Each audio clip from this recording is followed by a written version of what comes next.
Olá, que bom que você está com a gente. Está no ar o Primavera Saúde e o nosso tema de hoje é epilepsia. E a nossa convidada é a doutora Gisele. Doutora, seja muito bem-vinda ao Primavera Saúde. Boa tarde, Morgana. Muito obrigada. Bom, doutora, para começar, queria que a senhora desse uma definição, do que exatamente é a epilepsia. Bom, a epilepsia é uma alteração no cérebro, uma doença que provoca uma alteração no cérebro, onde acontecem crises convulsivas ou não, por problemas elétricos cerebrais, por descargas alteradas no cérebro, nos neurônios, na parte elétrica, gerando as crises. E essas crises são repetidas, elas não é só uma vez, elas se repetem. Isso é epilepsia. E o que pode acabar causando a doença? A grande parte das epilepsias começa na infância, a maior parte. E dessas, muitas são ou por decorrência de alguma infecção da mãe durante a gravidez daquela pessoa, ou problemas durante o parto, ou alguma infecção, uma meningite bacteriana grave que aquela criança teve quando era menor, traumatismo craniano, algumas outras problemas de tumores, malformações nas artérias do cérebro que podem levar às crises convulsivas e a pessoa ter epilepsia. Muitas vezes, infelizmente, não é detectado causa nenhuma. Nesse caso, a gente chama de epilepsia idiopática, quando não tem uma causa que provocou aquela doença, É comum, às vezes, ter algumas pessoas que nunca tiveram uma crise, mas em determinado momento desenvolveram e acabaram a apresentar os sintomas? Sim, é possível e é comum.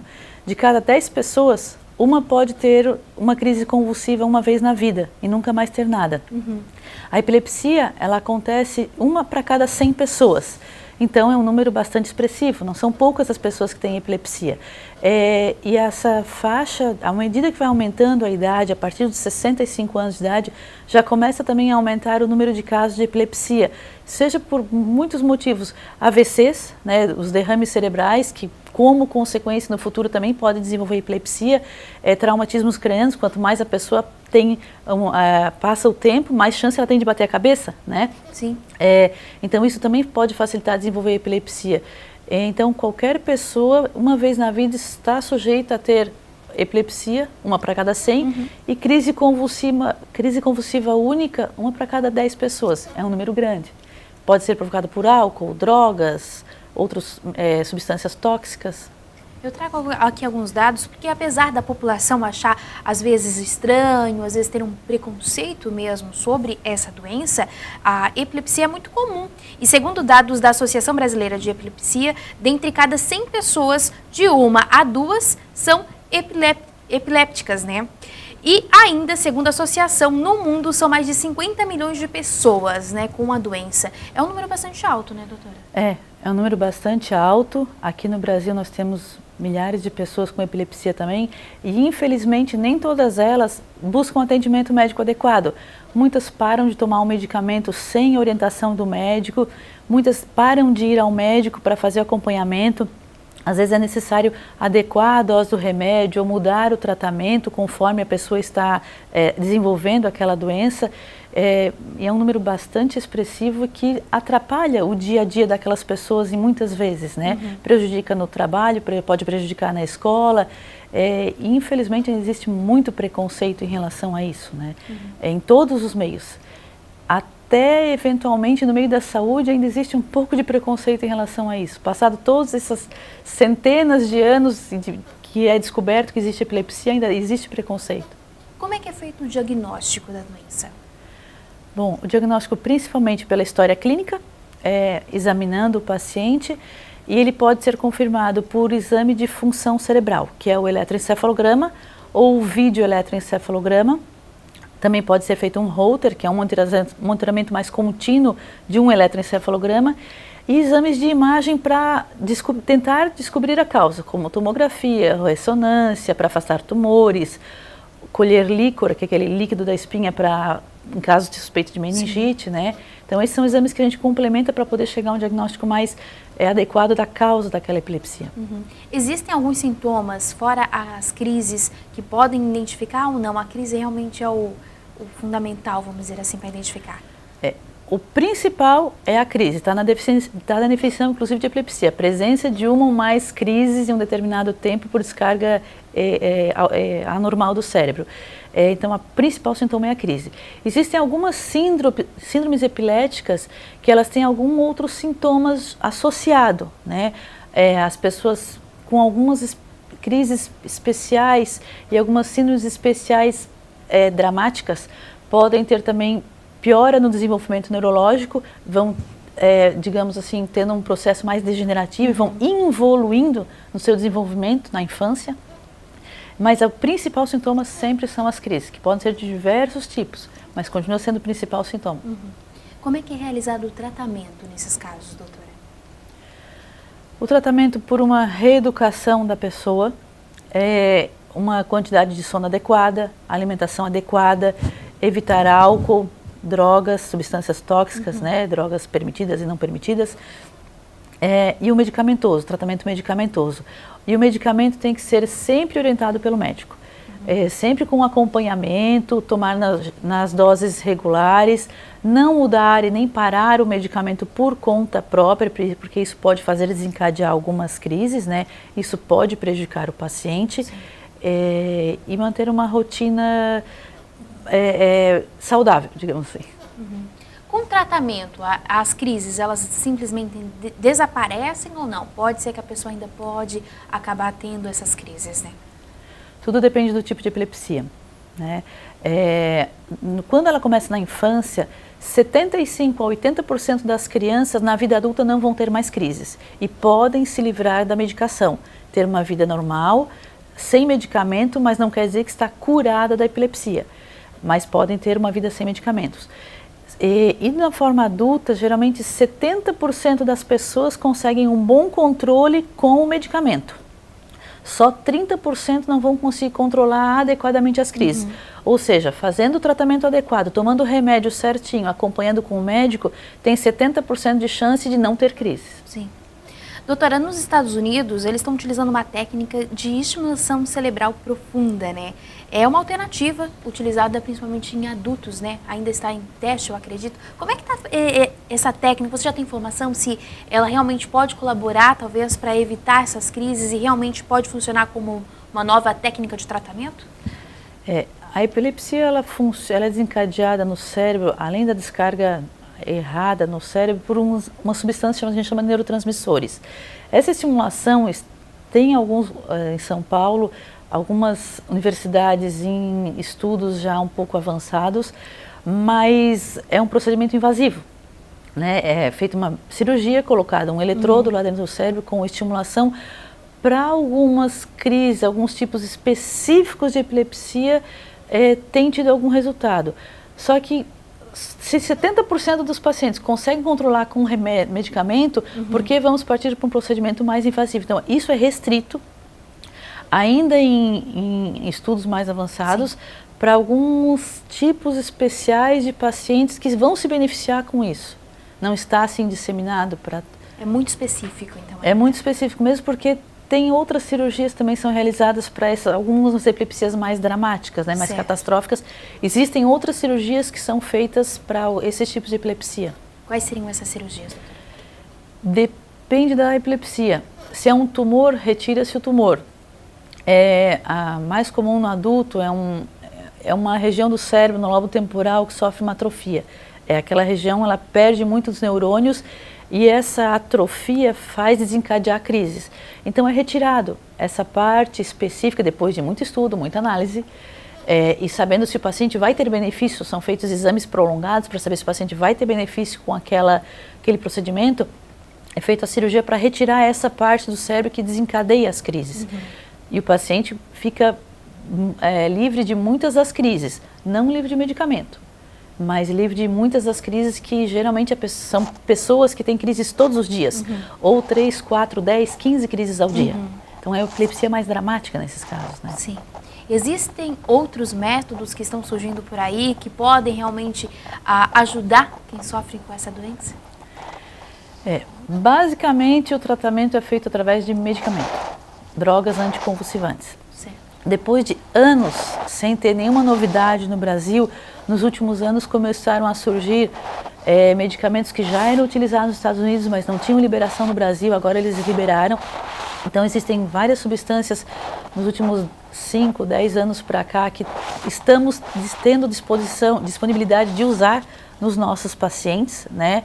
Inclusive tem o canabidiol, que está muito na moda no meio leigo sobre esse derivado da cannabis, que é utilizado na epilepsia, que apenas 30% dos pacientes, 30 a 33% dos pacientes que não respondem a todos os outros tratamentos podem ter um benefício com canabidiol.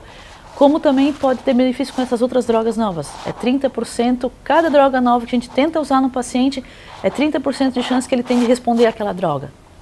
Então já é um número significativo, né? Para muitos pacientes vai ajudar bastante, né? Com certeza. A gente vai para um breve intervalo e volta já já, não sai daí.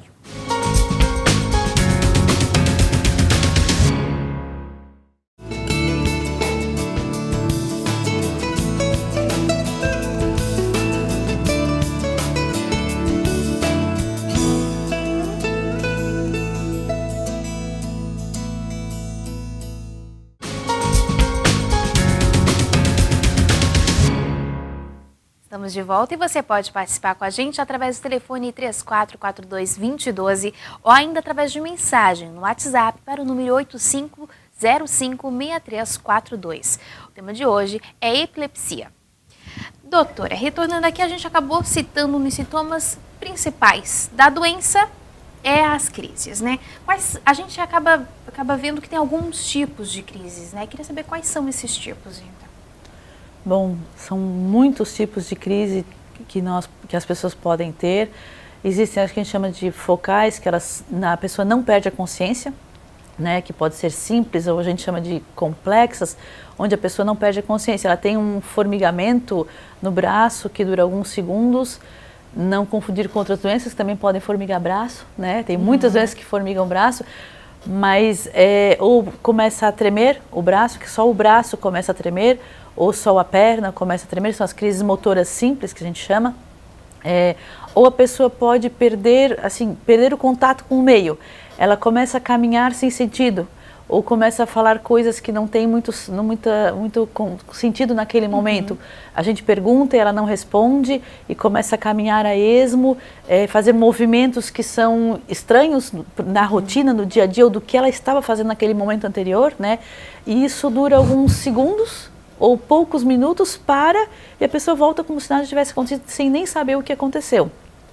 Existem as ausências, que são mais comuns na infância, onde a criança está conversando, de repente ela para, arregala os olhos ou pisca, ou faz alguns movimentos de boca, movimentos de mão, mais típicos, né? E alguns segundos e ela pode chamar nesse momento que ela não vai responder. A gente chama, tenta chamar a criança, ei, olha para mim, e a pessoa não tem contato nenhum com as pessoas que estão em volta. Isso às vezes passa desapercebido na escola, em casa, porque como são crises que duram às vezes 2, 3, 4 segundos, 10 segundos, às vezes ninguém vê. Sim. Ou a professora no colégio acha que aquela criança estava prestando atenção, estava sonhando, distraída, e às vezes pode ser uma crise, né? E aquela clássica que a pessoa cai no chão, perde totalmente a consciência, tem aqueles movimentos típicos de mexer os braços, mexer as pernas, às vezes com vômito, às vezes com perda de urina, às vezes se machuca, né, na queda. Então, esses são os mais comuns tipos de crises convulsivas. Falando desses tipos, existem as mais comuns entre essas, tem algumas que acabam sendo as principais? E são mais comuns no consultório? As mais comuns são a ausência, que a criança perde o sentido por alguns segundos e não faz nada, fica sem um olhar vazio para o nada, como se estivesse sonhando, distraída, e volta. Aquelas que as pessoas caem no chão e se debatem, só que essas que caem no chão e se debatem, muitas vezes, as pessoas que têm isso, segundos antes, ou fração de segundo, tremeu um pouco um braço, ou ela sentiu um mal-estar no estômago, ou a cabeça ficou aérea, ela sentiu que ia dar crise, e muitas vezes dá para avisar.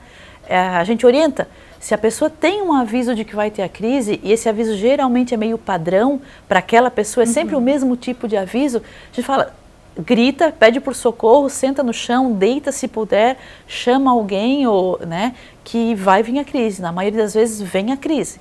Então, se a pessoa tem a sorte de ter um aviso, ela pode se defender ou pedir ajuda antes disso acontecer, né? Com certeza. Principalmente eu acho que a convulsiva é o que mais preocupa, né, doutora? Porque às vezes, como você mesmo citou, a pessoa pode acabar caindo, né, no chão, se machucando, e às vezes as pessoas não sabem como reagir num caso desse, né? Tá passando na rua, acaba presenciando a pessoa tendo uma crise convulsiva, como é que ela deve proceder? Em primeiro lugar, manter a calma, né? Porque a grande maioria das crises convulsivas são autolimitadas, ou seja, elas passam com ou sem ninguém estar por perto. Elas vão passar sozinhas, em poucos segundos ou no máximo 3, 4, 5 minutos. Então, o que fazer nessa hora? Primeiro, manter todo mundo longe, porque todo mundo quer fazer alguma coisa e às vezes acaba sufocando a pessoa que está lá deitada no chão. E manter a pessoa confortável e livre de perigo. Ou seja, se ela caiu no meio da rua, né, que pode ser um desastre, tentar parar o trânsito, pedir para alguém segurar os carros, e segurar a cabeça da pessoa ou colocar uma almofada, um travesseiro, se houver oportunidade, para ela não ficar batendo com a cabeça no chão, tirar qualquer objeto que possa machucar ela de perto, sim, virar a cabeça para o lado, primeiro porque durante uma crise a pessoa pode ter vômitos. Se ela ficar de cabeça para cima, ela vai vomitar e isso pode parar lá no pulmão. Se ela estiver de lado, o vômito vai ser para fora, sim, né? E segundo, para melhorar a respiração. De maneira nenhuma tentar puxar a língua, porque nunca, ninguém numa crise convulsiva tem como engolir uma língua, a língua vai ficar no mesmo lugar. E não tentar colocar a mão na boca dessa pessoa, porque vai se machucar muito, ou pode até, dependendo de como colocar a mão lá dentro, pode sufocar a pessoa que está tendo a crise. Não dá nada para a pessoa cheirar, porque nesse momento ela não está tendo controle. Então, às vezes, a pessoa dá álcool para a pessoa cheirar, né? E ela pode se afogar com o álcool. E esse álcool parar também no pulmão, porque ela não tem controle da garganta nesse momento, então ela pode sofrer um acidente grave nessa hora. E nem dar água para beber, porque senão a pessoa também pode se afogar. Simplesmente confortável, de modo que não machuque a cabeça virada para o lado e espera que a crise vai passar sozinha. Se depois de 5, 7 minutos, que é raro, a pessoa não passar a crise convulsiva, chama a ambulância, leva para o médico, chama o serviço de emergência, mas tem que entender que a crise convulsiva acaba no momento que a pessoa se solta. A crise convulsiva dura enquanto a pessoa está ali se tremendo ou ficando rígida. A partir do momento que a pessoa amoleceu, nesse momento acabou a crise. Ela ainda vai demorar um tempinho para se recuperar. Mas não quer dizer que ainda está em crise. É que até o cérebro retornar às atividades normais tem um período de recuperação. Então, mas se ela parou de tremer, parou de ficar rígida, quer dizer que acabou a crise. Então não se preocupa, só deixa ela confortável. Se tiver dor de cabeça, dá um analgésico e fica com ela até vir alguém da família, até eu conseguir alguém e ficar com essa pessoa até ela recuperar totalmente a consciência. A pessoa, quando ela acorda de uma crise, né? Ela tem consciência que ela passou por uma crise ou simplesmente ela não lembra de nada? Depende da crise, pode ter consciência. Quando são crises do tipo ausência, a pessoa não sabe que vai ter a crise. Nunca. Ela não sabe. Às vezes ela tem a sensação de que talvez tenha tido um branco, mas é muito difícil. Quando são essas crises que a pessoa cai no chão, muitas vezes ela acaba se machucando ou às vezes morde um pouquinho a língua, a beirada da língua, a bochecha. Então ela sabe que teve a crise porque ela sente um machucado. Ou vem a dor de cabeça. Muitas vezes quando tem um aviso antes da crise e a dor de cabeça depois da crise, ela sabe que ela teve. Né? Ou se ela está dolorida, ela já sabe como é que o organismo dela reage depois de uma crise. Então muitas vezes ela pode saber que ela teve uma crise pelo modo como o organismo dela reagiu. Quem tem epilepsia pode ter qualquer tipo de crise? Pode. Muitas epilepsias, sim, depende da epilepsia, né? Mas não é impossível. As crises que não são de ausência e algumas síndromes específicas, têm crises específicas, né? Mas, por exemplo, tem uma epilepsia que é a epilepsia mioclônica juvenil, que pode ter vários tipos de crise. De todos os tipos de crise. Crise de tremer, crise de ficar dura, crise de ficar aéreo, crise de mexer só um braço. E as crises de epilepsias que começam no adulto, elas podem ter crises de sentir, de alteração de sensibilidade, alteração de movimentos, E depois também, inclusive, ter crise de perder a consciência, cair no chão e se debater.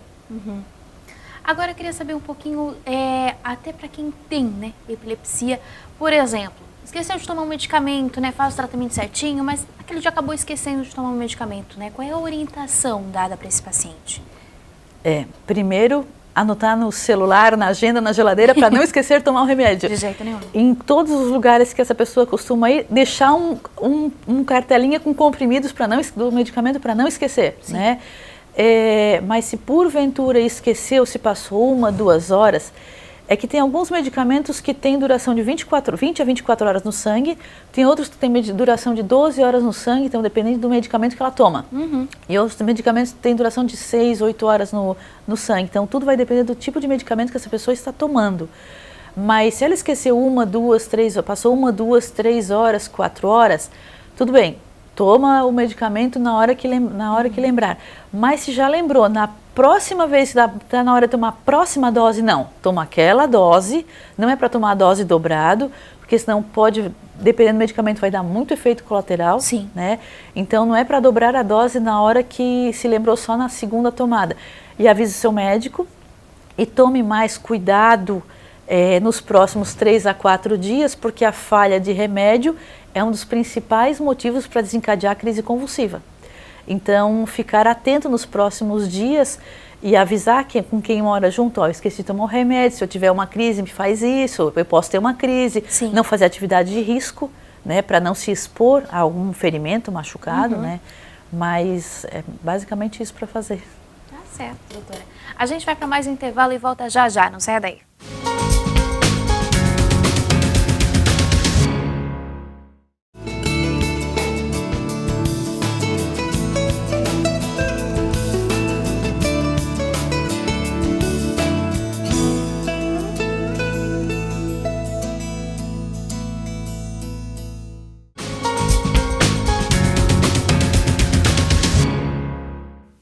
Estamos de volta e você pode participar com a gente através do telefone 3442-2012 ou ainda através de mensagem no WhatsApp no número 8505-6342. O tema de hoje é epilepsia. Doutora, a gente acabou falando de crise, né? Mas após a crise, como é que o paciente ele fica? Ele pode ter novas crises depois daquele evento? Como é que funciona, né? Pode ter alguma crise depois daquela. É a minoria. A grande maioria vai ter uma crise, vai passar, pode ter por um período bem curto de segundos até recuperar completamente a sua vida normal, e algumas pessoas demoram um tempo maior, às vezes até um dia e meio, 2 dias para recuperar totalmente a capacidade de raciocínio e a vida normal, né? Mas essas pessoas que às vezes têm uma sequência de crises, geralmente é por algum motivo, ou esqueceu de tomar um medicamento, ou passou uma noite inteira sem dormir, porque quem tem crises convulsivas não pode ficar privando o sono. E nesses casos, se tem uma crise, acordou, teve outra crise, acordou, e não é o hábito dessa pessoa ter essa frequência de crises, vai no médico. Vai no pronto-socorro, vai no médico, converse com o seu neurologista, porque isso precisa de um tratamento um pouco mais agressivo naquele momento para cortar as crises e impedir que essa pessoa tenha uma sequência de crise e acabe entrando em coma por isso. Temos uma ligação, alô? Oi. Oi, com quem eu falo? Com a Nadir. Como? Com a Nadir. Oi, Nadir, pode falar. É que eu quero fazer uma pergunta para ela, o assunto é meio diferente, mas é sobre a cabeça, né? Pode fazer. É que eu tenho eu tenho má circulação, né? E só que eu estou tomando um remédio, Idergine, só que eu continuo com a dormência na cabeça, muita dormência. O que é? Dona Nadir, a senhora está tomando remédio em jejum e tem muita dormência na cabeça? Eu tomo à noite o Idergine, que é para circulação, só que eu continuo com a dormência na cabeça. Ela toma remédio para circulação. O que é? E continua com dor na cabeça, doutor. Dormência, né? Dormência na cabeça não é um sintoma muito comum que não melhore, né? Então, assim, tem que verificar se ela está tendo problemas de pressão, medir frequentemente a pressão, né? Para ver se não está tendo alterações bruscas na pressão, ver se ela não tem problemas de tireoide. ver se tem algum outro sintoma associado, porque a dormência na cabeça é um sintoma vago que não representa uma doença específica. Sim. Pode ser desde problema realmente de circulação, que não costuma dar tanto dormência na cabeça, né? Pode dar tonturas, pode dar alguns outros sintomas. Tem que ver o que está por trás dessa dormência. Se não tem nenhum problema neurológico mais sério e não está melhorando com o tratamento, vale a pena voltar no seu médico, reavaliar ou consultar com o neurologista para investigar melhor isso aí, né? E checar a pressão e a glicose, ver se não tem diabetes, que também pode atrapalhar na melhora desse sintoma. Respondido, dona Nadir. Ah, mas eu não tenho nada de diabetes, nada dessas coisas. É só a dormência mesmo. Então acho que se não foi avaliada por um neurologista, vale a pena fazer um exame neurológico completo e ver se tem algum outro sintoma e se precisar fazer algum outro exame, porque a gente não trata só a dormência, a gente trata o que está por trás, provocando a dormência. O que pode estar causando a dormência, que pode ser uma coisa muito simples, às vezes a deficiência de uma vitamina B12 pode fazer isso, ou pode ser alguma outra coisa mais séria, né? Então vale a pena, se não estar melhorando com o tratamento, volta no seu médico, investigar melhor, porque se está atrapalhando o dia a dia da pessoa, não tem por que ficar assim, né? Perigoso para derrame, tem preocupação disso. Procurar um especialista, né, dona Nadir? Então, para ver certinho o que é. Então tá, obrigada. Tá certo? Obrigada também. Tchau. A gente agradece a participação. E você pode ligar para a gente também. O telefone é 3442-2012. Ligue e participe. Ou mande mensagem para o WhatsApp no número 8505-6342. Doutora, retornando aqui, a gente está falando um pouquinho sobre a pessoa com epilepsia, né? Às vezes, dá para manter aquela rotina normal que a gente acaba considerando, como cozinhar, dirigir, tomar um banho de mar, de lagoa? Como é que fica essa situação, né? Na maior parte das vezes, sim, a pessoa pode ter uma vida praticamente normal. Alguns cuidados têm que ser tomados para não expor essa pessoa a risco desnecessário, né? Existem leis específicas no Brasil quanto à direção, epilepsia e dirigir. De maneira geral, aquelas pessoas que estão com as crises convulsivas controladas há pelo menos 2 anos estão aptas a dirigir e tomam medicamento adequadamente, né? Quanto a banhos em águas, sempre é bom estar acompanhado. Nunca, jamais vá para uma piscina sozinho. Piscina, açude, e de preferência, não, sempre que dê pé. Não pode ultrapassar o limite do pescoço, do ombro dessa pessoa, porque se a pessoa tiver um desmaio no meio de uma lagoa, no meio de uma piscina, e ela perder a consciência, a pessoa tem que estar apta para tirar ela dali sem machucar e sem oferecer risco nem para ela, tem que dar pé para aquela pessoa e dar pé para a pessoa que está tomando banho junto com ela. Em mar, rios com corredeira, não é que é proibido, mas tem que ter cuidado redobrado, porque a correnteza tem que dar pé à cintura ou na altura do seio. Se a pessoa tem muita vontade, mas vai na cintura porque o risco é maior, né? O risco é maior. Quanto a cozinhar, se a pessoa tem que cozinhar, é uma mãe de família com criança pequena, tem que cozinhar, tudo bem, pode cozinhar, mas use as bocas de trás do fogão, né? Ou fique de lado. O fogão aqui, a pessoa fica de lado e cozinha uma distância segura, de preferência não usar, se quiser ferver água, ferve no micro-ondas, né? Ou jarra elétrica, não usar óleo fervente, porque isso pode queimar e prejudicar muito aquela pessoa. Doutora, posso só te cortar um minutinho? A gente tem outra ligação. Alô? Alô? Oi, com quem eu falo? Eu não tenho... Eu já fiz todos os exames, eu fiz ressonância magnética, fiz eletro e não dá nada. E de vez em quando, a língua trava e eu não consigo falar. Parece assim que vou passar dessa vida para outra. O que será? Com quem que eu tô falando? Avelina. Avelina. Pode responder, doutora? Bom, dona Avelina, nem todas, isso pode ou não ser um tipo de crise, né? Nem todas as crises, as epilepsias vão aparecer nos exames. Na ressonância, na tomografia, só vai aparecer se tiver alguma lesão na estrutura, na forma do cérebro.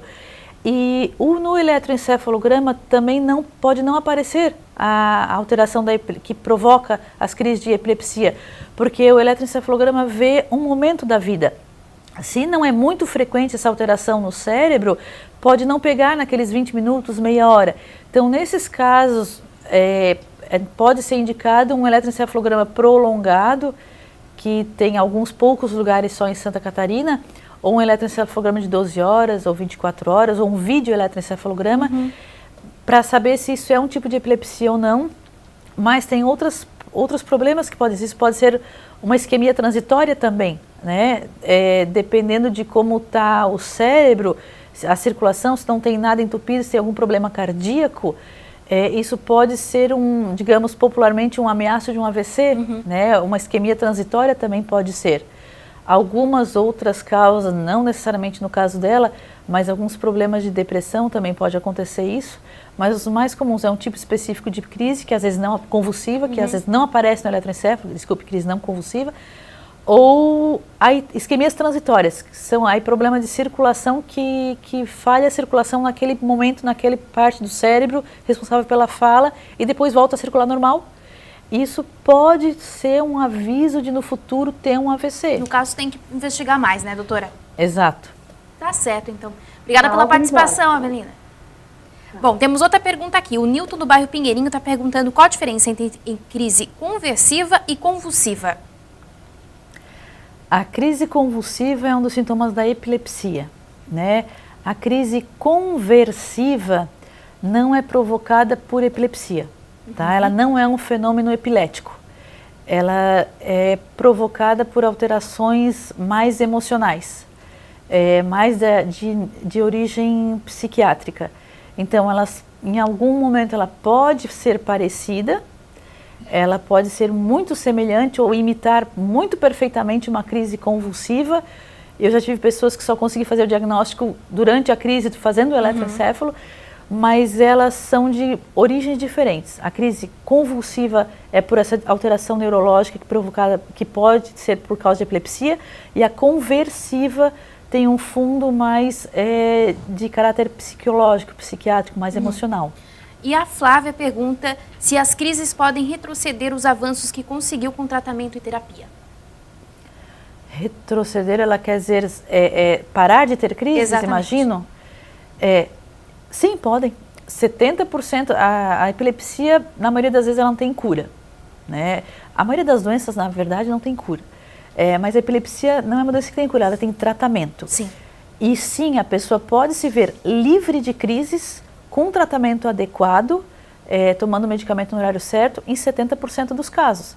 Então, de cada 100 pessoas que têm epilepsia, 70 podem ficar livres de crises, muitas vezes para sempre, com o tratamento adequado. Só 30 vão ter que fazer outros tratamentos, mudar remédio, aumentar as doses, né? Mas tem uma boa chance.